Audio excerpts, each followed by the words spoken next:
Treća knjiga je knjiga koja je nastala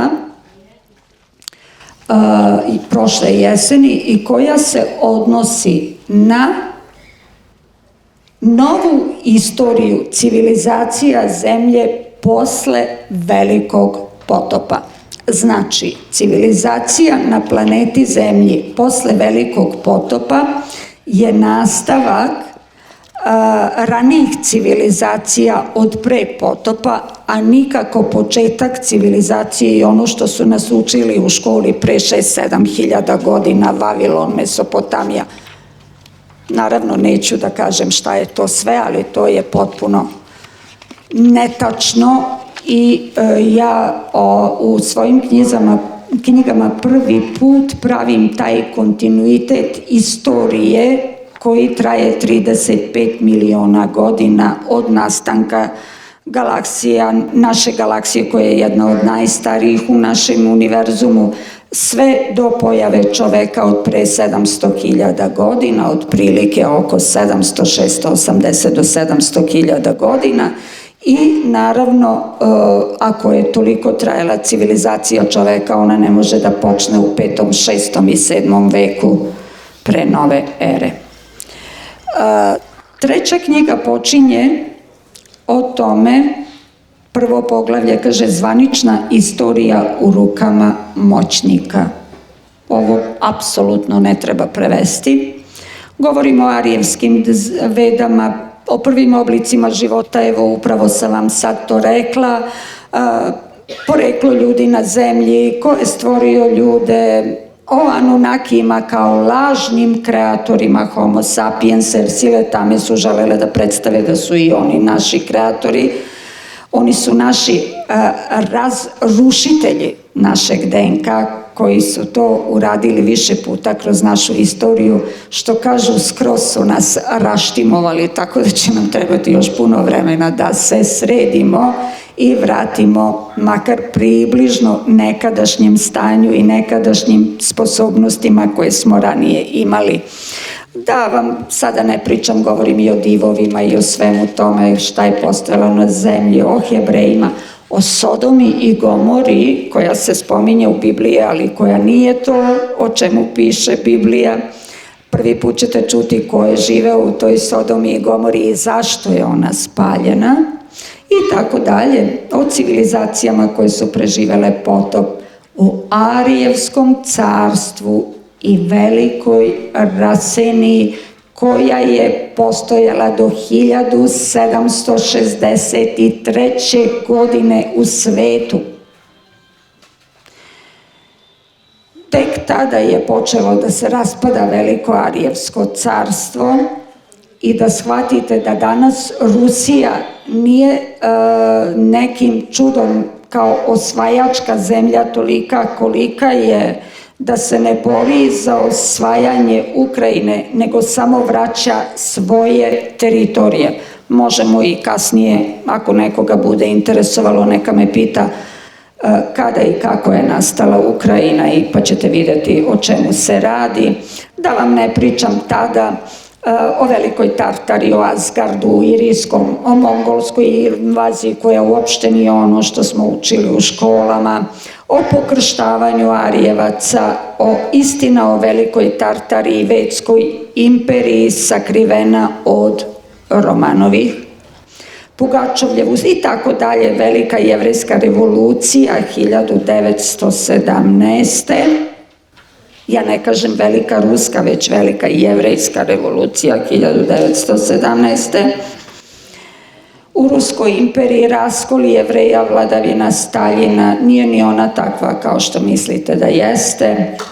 Rusija, propast Tartarije, potop, portali među svetova i onda jedna malo interesantnija tema o drevnim portalima, zvezdanim kapijama, jer planeta Zemlja je nekada bila izuzetno moćno rajsko mesto, bila je središte ukrštanja trgovačkih puteva između razvijenih planeta ovog dela galaksije i bila je u tom krugu puteva galaktičkih i prečica kojima su bile potrebne te zvezdane kapije za one momentalne prelaske razdaljina i ulaske na druge planete. I naravno govorim kratko o tragovima visoko razvijenih civilizacija, pa onda govorim o velikoj Veneji, Evropi i Srbima kao osnivačima velike Veneje. Zapamtite, do 18. veka na kartama sveta postojale su dve velike, pa mogu slobodno reći, imperije. To je bila velika Tartarija koja je od Evrope, dela današnje Evrope, sve na Bliski istok, preko Amerike i Južne Amerike, bila najveća imperija sveta i Velika Vena ili Evropa, ali između Velike Veneje i Velike Tartarije nikada nije bilo granice, zato što su to bila dva roda i rodovska naroda. Zatim o Vinči, koja je bila do više od sredine Evrope, gore sve do iznad Nemačke, tada su bili glečeri sve do 7. 8. veka pre nove ere, kada su se otopili glečeri, otišli smo i na sever. Tako da i sve nordijske zemlje su zemlje koje su poreklom od nas. Zatim govorimo o vinčanskom pismu, sve da vas ne smaramo o Vinči, Panonska Atlantida, Panonsko more, kako se sve događalo sa Panonskim morem, bilo je više potopa, Deukalijanov i tako dalje, Srpska Dardanija, tu ćete čuti o velikim epovima grčkim, gde su nastali i na koje tlo se odnose. Zatim o Srbima kao najstarijim narodima Evrope, lažna istorija Srba i tako dalje, Prvi, Drugi svetski rat do bombardovanja Srbije 1999. Ima jedna divna lekcija, Nemac Dietrich Heffler o Srbima. Kako je on opisao nas Srbe i svekolike mržnje, mislim da ni mi sami sebe ne bismo bolje opisali. To je izuzetno poučna lekcija. Zašto i ko mrzi Srbe, Srbi, Rusi i pravoslavlje, skrivanje znanja i šta je još skriveno od naroda bele rase. Naravno, ovo je u najkraćim crtama, mnogo toga još ima. Zatim govorim o civilizacijama Velike Veneje ili Evrope, o ranoj Evropi, o nastanku savremene Evrope, o etrurskoj civilizaciji, gde mi je ona iz Italije, iz Tampe, kada sam je pitala a ko je živeo u Italiji. Zatim nastanak Slovena, kraljevstvo Slovena, zabranjena knjiga o Slovenima, Rimsko carstvo, mit, Rim, etrurski grad, rimske vile i tako dalje. Rim kao civilizacija zapadna je beslovesna laž, nikad tako postojala, istočna da, zapadna ne. Nastanak savremenih država Evrope, prva srpska država i njene dinastije, pa Galija, Francuska, Pruska, Nemačka, Arkona, Srbi u Pruskoj, Lužički Srbi, Engleska, Velika Britanija. I najodvratnija lekcija koju sam najteže pisala, verujte mi, britanski zločini protiv čovečnosti. Posle par nekih stranica nabrajanja njihovih zločina, rekla sam da mi se smučilo i da ne mogu više. Mislim da je to zaista najgenocidnija nacija koja, ne znam, neka su joj sve sile u pomoći, ne znam šta bi je po onom teslijanskom da nebo pamti i da vraća milost za drago, šta bi trebalo da je zadesi za sve to što je učinila. To ne znači da ja to želim, ali duboko verujem u taj kosmički zakon i verujte, on jeste takav, on jeste spor, ali je dosežan. Sad vidim moju etrurku. Tako da, zaista su naneli toliko zla čovečanstvu da je to nezamislivo.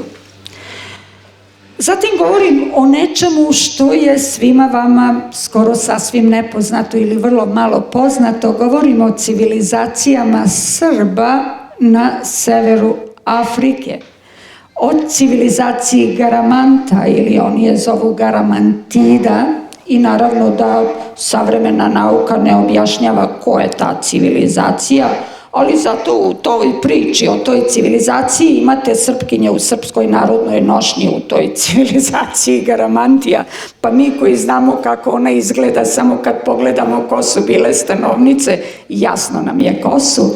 Naravno, jednu ću emisiju posvetiti nama ženama Amazonkama. Jedne od Amazonki su bile upravo i sa tih teritorija Afrike i tu se to sve opisuje. Amazoni, Amazahi, beli narod Afrike. Fenikija, Rimsko carstvo, Antička Kartagina, Likijsko mito, Antičkoj Grčkoj. Ko voli Grčku posle moje knjige, mislim da je više neće voleti, zato što je to tek tolika laž koju smo progutali, nezamisliva. Naravno, oni koji su čitali knjigu znaju kad je Grčka postala država, 1873. godine, kada je dobila nemačkog cara za njihovog kralja, čak je bio i vanbračno dete, no nebitno. No dalje da idemo, mito Antičkoj Grčkoj i tako dalje, Krit, čija je Krit bila civilizacija najstarija. O Kritu pričam u drugoj knjizi kada spominjem da Ariju. Ne moram da onda kažem čija je bila. Naša.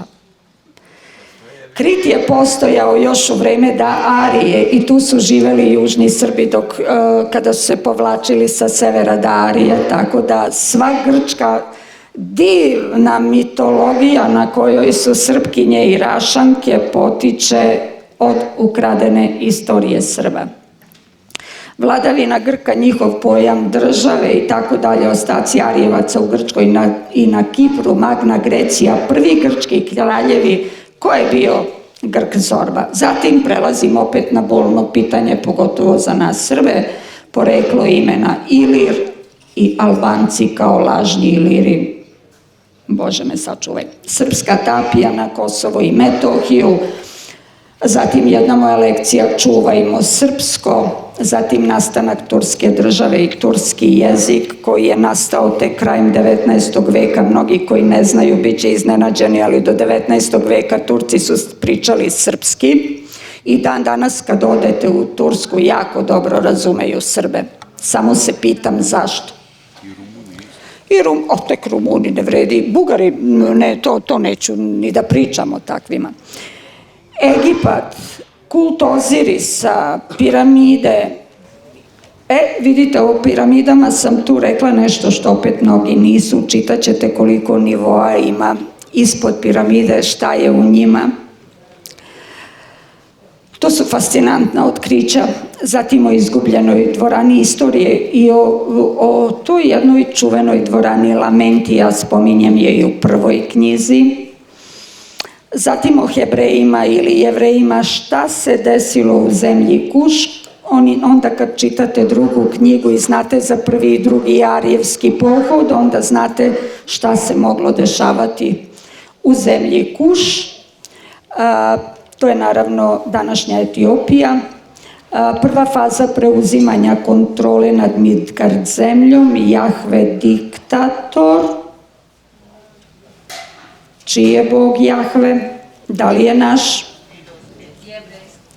Aha. A kada se mi molimo, kako kažemo na kraju molitve? Amen. Hoćete mi prevesti šta znači ta reč? Ja tu reč ne poznajem. Odgovorite sebi, ja ću se već nekako snaći. Toliko o religijama i čije su i kakve su i da ne razmišljajući radimo stvari koje nam nisu dopuštene i onda se pitamo zašto nam Bog ovo sve dozvoljava, a nikako se ne pitamo kom se Bogu molimo. Razmislite.